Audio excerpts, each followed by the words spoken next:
My name is Borat. Today I'm gonna talk about Batman Arkham Asylum.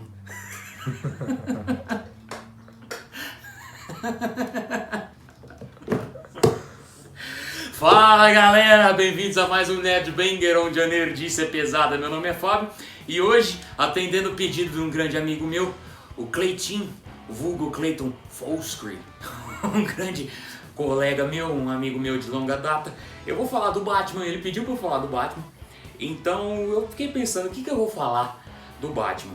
Eu decidi reler uma das histórias do Batman que era mais nebulosa na minha cabeça, porque eu tinha lido há muito tempo atrás, né? E na época eu não consegui pegar tudo o que era de tão genial nessa história, apesar de ser uma das histórias do Batman escritas por um dos meus roteiristas preferidos de todos os tempos nos quadrinhos, o careca doido Grant Morrison. É claro que eu tô falando de Batman, Asilo Arkham, uma casa séria num mundo sério, ou A Serious House on a Serious Earth, que foi lançado em 1989 e conta com o grande Grant Morrison nos roteiros e o louco, genial Dave McKean na arte. Então galera, eu já peço para vocês aí meterem o like nesse vídeo, já se inscreverem se vocês não forem inscritos, por favor, isso ajuda bastante o canal a dar uma crescida, dar um up assim, né? O YouTube começa a ver que a gente está produzindo um conteúdo bacana, então se você gosta do conteúdo aqui do Nerd Banger, fala pro seu amiguinho, cara, pra ele mandar um inscrever-se aí, pelo menos no YouTube. Eu não sei como funciona até, quem explica essas porra tudo é o editor, e eu acho que é número de inscritos, né? Então quanto mais inscrito a gente tiver, é comentário? Então comenta também, pô! Aê, comenta aqui embaixo, dá like, pro YouTube perceber que a gente faz um trabalho bacana, porque é um trabalho de coração, é um trabalho que me ajuda muito, eu gosto muito de fazer isso, é terapêutico pra mim. Eu gostaria que mais pessoas pudessem ver esse trabalho que a gente faz com tanto carinho pra vocês, eu e o editor. Tá ok? Então vamos partir pro vídeo e falar um pouquinho sobre Batman Asilo Arkham.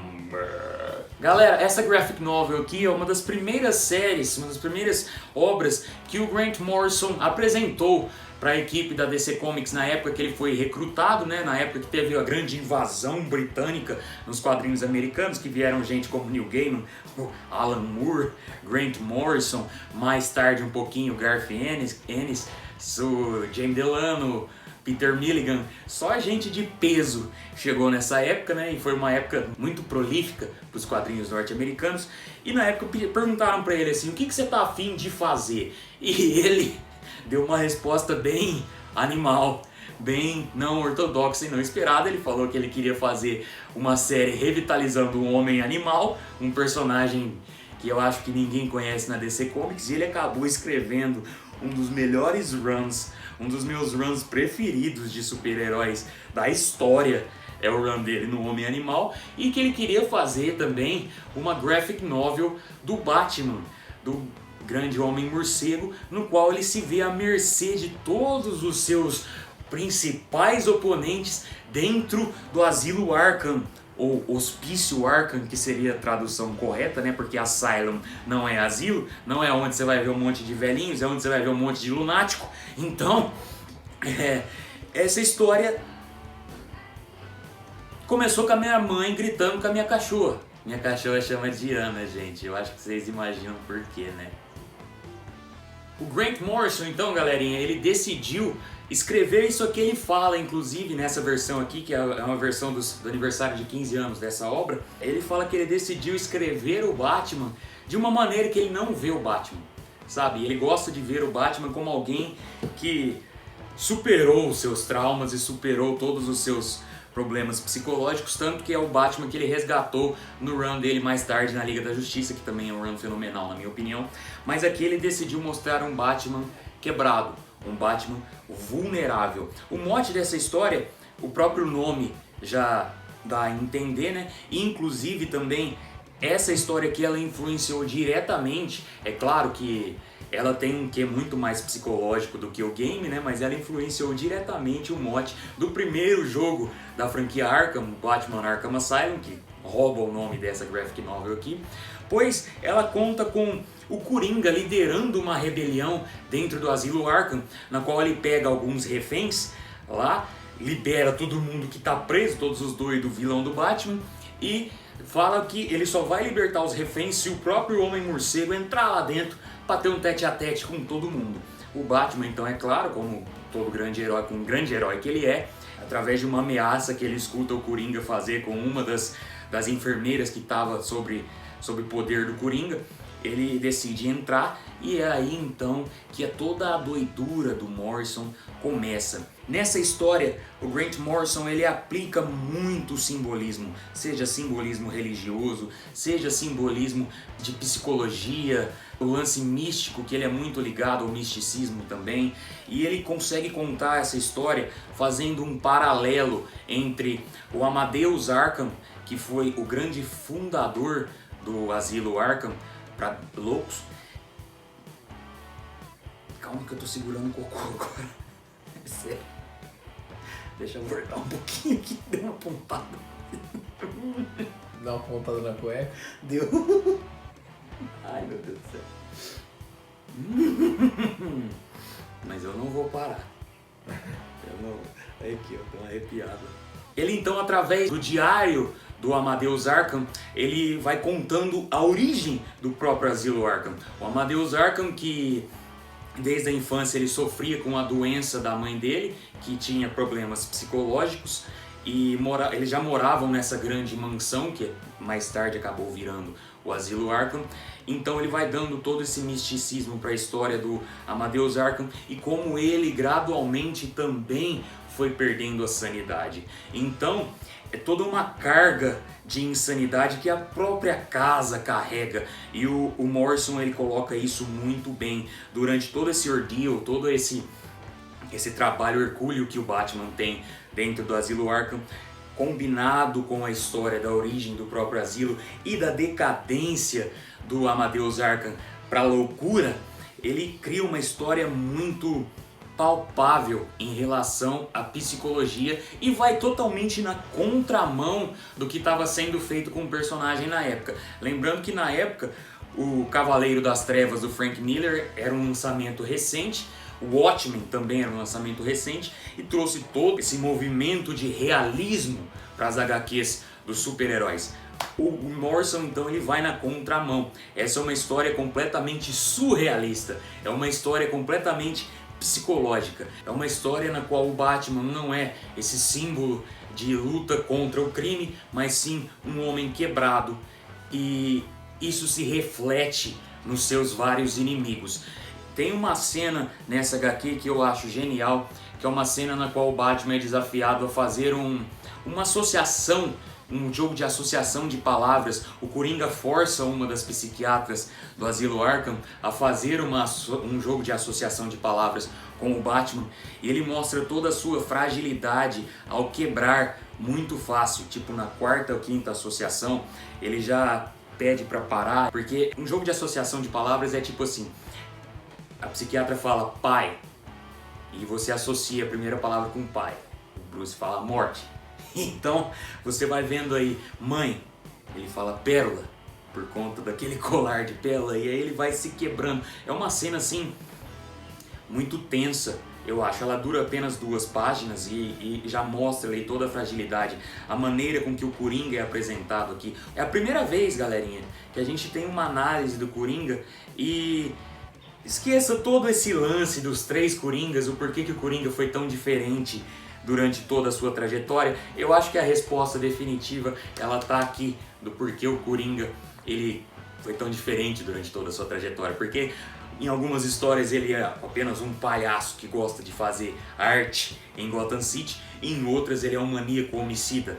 Isso aqui é explicado por uma psiquiatra do Arkham de uma maneira muito legal e muito satisfatória. Dada uma história na qual o Coringa ele tem uma função primordial, ele não é só aquilo que vai dar o start para toda a trama, mas ele é apresentado e ele é tão principal quanto o Batman pra mim nessa história. Ele é desafiado então a seguir desafiando todos os seus vilões tradicionais que estão à solta no asilo Arkham, e cada um deles é apresentado com a sua faceta característica, mostrando o seu próprio transtorno. O Max Zeus, que tem complexo de Deus, o Chapeleiro Louco, que tem obsessão.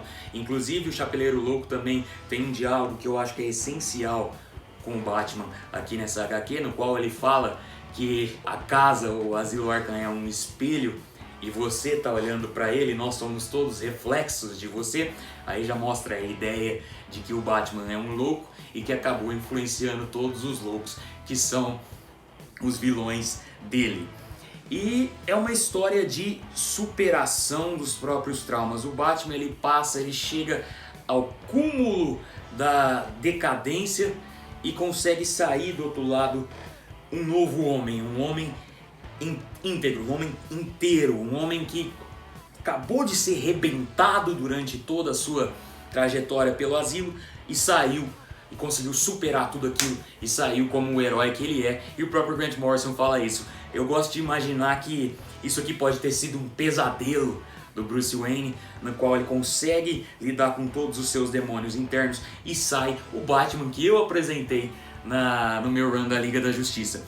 E isso é muito legal, é uma história cheia de simbolismo. A arte do Dave McKean, galerinha, o Dave McKean ele gosta muito de experimentar, ele é um artista muito experimental. Ele tem fotocolagem, ele tem pintura, aquarela, guache, tudo quanto é tipo de coisa assim. No meu modo de vista pode ter atrapalhado você, alguém que tem um olho menos atento ou que não quer prestar tanta atenção assim. E isso não é demérito nenhum do leitor, que fique claro. Quem quer só curtir a história por si só e não quer ir atrás de todo o simbolismo também, tá válido, é uma história boa por si só. Mas a arte do Dave McKean pode atrapalhar um pouco em você visualizar toda a simbologia que o Morrison foi colocando, toda a simbologia religiosa, como eu falei no começo do vídeo. Mas é uma arte fenomenal, vocês estão vendo aí pedaços dela conforme eu vou falando durante o vídeo. O Dave McKean ele é genial, ele ficou muito famoso por ser o capista do Sandman, né, a série do Neil Gaiman. Isso é um grande parceiro do Neil Gaiman, ele que foi parceiro do Neil Gaiman na sua primeira empreitada nos quadrinhos com Violent Cases, essa história aqui. E também depois ele fez Orquídea Negra com o Neil Gaiman, que foi a sua primeira história para DC Comics. E cara, a arte dele não tem o que falar. Eu acho que ele é um artista, o jeito que ele desenha o Coringa aqui é absurdo, é medonho. E o jeito que ele desenha toda a decadência do Amadeus Arkham também é um trem fenomenal, é algo magistral. E o Batman é sempre mostrado como uma figura curvada, uma figura franzina até, e o Batman é realmente muito falho nessa HQ. Outro personagem importantíssimo que eu vou falar por último aqui pra vocês é o Harvey Dent, o Duas Caras. Ele aparece bem quebrado e aí o Morrison traz no meu modo de vista, ele traz uma discussão palpável. Até que ponto é possível confiar no tratamento psiquiátrico, né? Porque o Duas Caras aqui é apresentado como alguém que está sendo tratado, ele sempre teve esse problema com dualidade e ele dependia da sua moeda para tomar as decisões que ele fazia. Com ele era sempre preto ou branco, era sempre o lado riscado ou o lado limpo da moeda. E a psiquiatra tem um diálogo legal do Batman falando que ela foi introduzindo outras maneiras para ele ter múltiplas escolhas em tudo que ele faz, e agora ele conta com um baralho de tarô para fazer as escolhas dele, ou seja, ele passou de 2 opções para 64 opções, ou 75, não lembro bem quantas cartas tem no baralho de tarô, mas me corrija aqui, ô editor. E o Batman chega pra ela e fala: você acabou de quebrar ele, agora ele não consegue, ele tipo assim, o Duas Caras se mija inteiro, porque ele não conseguiu decidir a tempo hábil se ele iria no banheiro ou não, porque ele teve que consultar as cartas de tarô para ter todas as decisões possíveis. Vou no banheiro desse jeito, vou no banheiro de outro jeito, vou no banheiro, e ele acabou se mijando inteiro. Então o Batman fala pra ela: cara, você acabou de quebrar o homem, agora ele não consegue nem decidir se ele vai no banheiro ou não sem consultar o baralho de tarô. Então eu acho que isso é não uma crítica ferrenha, mas uma discussão palpável. Em algumas maneiras, dependendo competência dos profissionais da área da saúde mental, eles podem ser muito mais danosos do que benéficos para os seus pacientes, né? E então eu acho que é uma boa sacada do Morrison levar isso à discussão nessa HQ. E também no final existe toda uma catarse do Duas Caras em relação ao Batman, que eu acho que, eu não vou spoiler aqui pra vocês, mas ele se torna um personagem que no começo estava meio apagado e no final ele se mostra um dos personagens principais para toda a conclusão dessa trama. E o trabalho que ele teve nessa HQ também é genial. Harvey Dent também é um dos melhores personagens da história do Batman e aqui também é muito bem retratado pelo Grant Morrison. Outra coisa também absurda nessa HQ são as letras, né, do Gaspar Saladino, as falas do Coringa, vocês estão vendo pelas imagens aí, o jeito que ele faz o letreiramento. Cara do céu, complementa a arte e complementa a história de uma maneira fenomenal.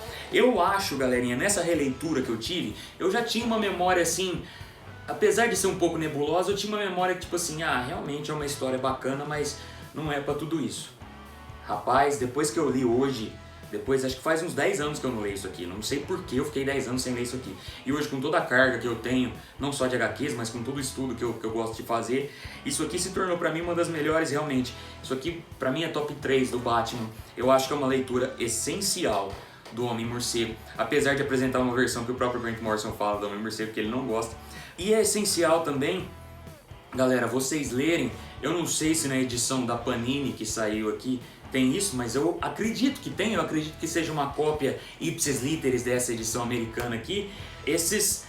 O roteiro idêntico ao que é uma cópia do roteiro que o Grant Morrison escreveu para essa HQ, com um monte de notas de rodapé na qual ele explica todo o simbolismo. Eu acho que isso aqui é essencial para você entrar de cabeça realmente na obra e ver também que o Dave McKean ele teve bastante autonomia para fazer algumas adaptações. O Grant Morrison ele escreveu isso aqui como uma graphic novel de 64 páginas.